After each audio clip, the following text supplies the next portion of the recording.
Ladies and gentlemen, we live in a world steeped in tyranny and terror, where gays are hanged from cranes in Tehran, political prisoners are executed in Gaza, young girls are abducted en masse in Nigeria, and hundreds of thousands are butchered in Syria, Libya, and Iraq.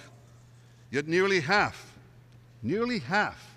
of the UN Human Rights Council's resolutions focusing on a single country have been directed against Israel, the one true democracy in the Middle East.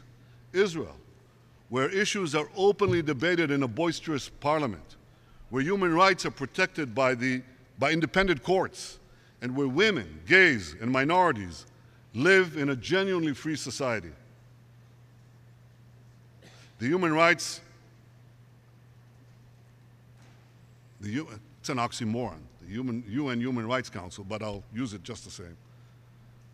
The Council's biased treatment of Israel is only one manifestation of the return of one of the world's oldest prejudices.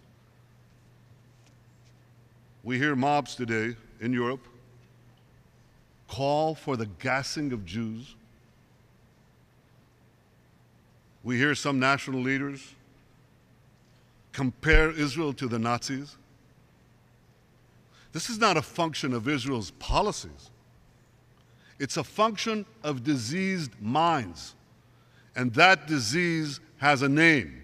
It's called anti-Semitism. It is now spreading in polite society, where it masquerades as legitimate criticism of Israel.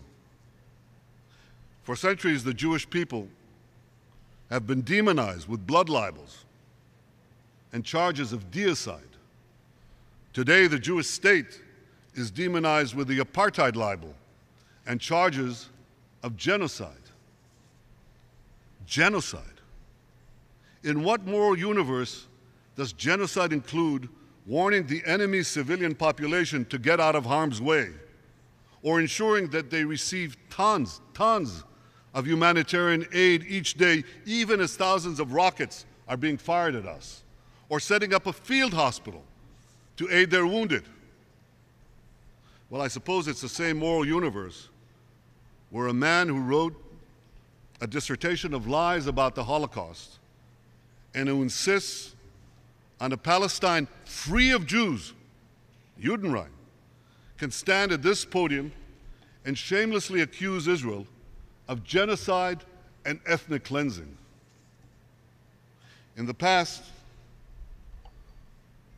outrageous lies against the Jews were the precursors to the wholesale slaughter of our people.